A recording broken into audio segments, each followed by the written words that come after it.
অসমৰ প্ৰতিগৰাকী মানুহে লাভ কৰিব এতিয়া চৰকাৰী ঘৰ মুখ্যমন্ত্ৰী আৱাস যোজনা অতি শীঘ্ৰে আৰম্ভ হৈ আছে।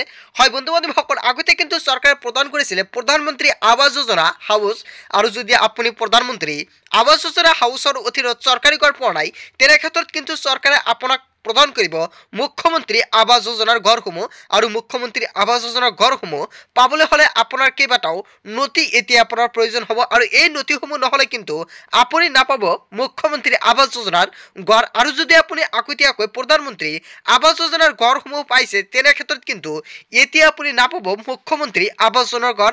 আৰু আগতে প্ৰধানমন্ত্ৰী আৱাস যোজনাৰ ঘৰৰ টকা যিখিনি দিছিলে মুখ্যমন্ত্ৰী আৱাস যোজনাৰ ঘৰৰ টকা এই সমানে দিয়া হ'ব বুলি মন্তব্য কৰিছে অসমৰ মুখ্যমন্ত্ৰী ডক্টৰ হিমন্ত বিশ্ব শৰ্মা কেবিনেট বৈঠকত। তেনে ক্ষেত্ৰত বলক আপোনালোকক সম্পূৰ্ণকৈ দেখাই দিওঁ মুখ্যমন্ত্ৰী আৱাস যোজনা চৰকাৰী ঘৰ পাবলৈ হ'লে আপোনালোকৰ কি নথি পত্ৰ লাগিব অথবা ডকুমেণ্ট লাগিব।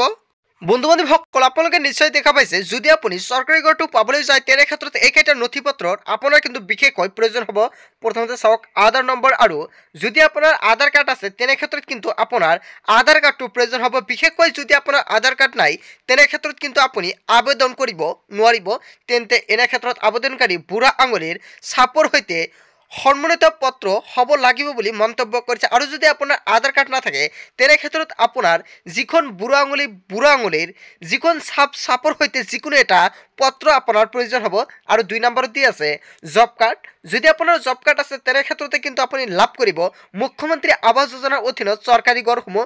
আগতীয়াকৈ যিসকল ব্যক্তি চৰকাৰে লাভ কৰিছিলে এতিয়া কিন্তু অলপমান বেলেগ ধৰণৰ হ'ব। 2024 বৰ্গত কিন্তু মুখ্যমন্ত্ৰী আৱাস যোজনা পাবলৈ হ'লে আপোনাৰ কিন্তু জব কাৰ্ডটো থাকিব লাগিব, কিনো এতিয়া কিন্তু চৰকাৰে যিখন টকা প্ৰদান কৰে মিস্ত্ৰী খৰচৰ টকা, এইখিনি টকা কিন্তু জব কাৰ্ডৰ একাউণ্টত প্ৰদান কৰে।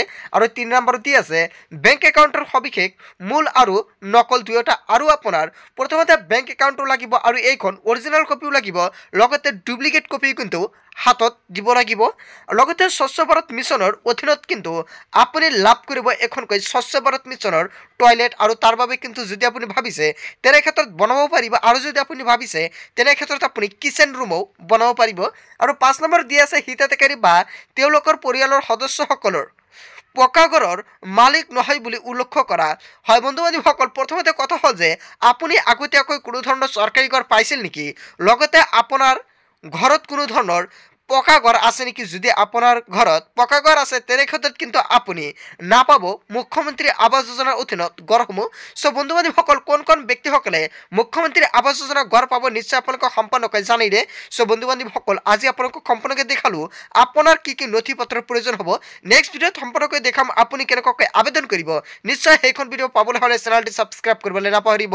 চ' থেংক ইউ ফৰ ৱাচিং ফুল ভিডিঅ'।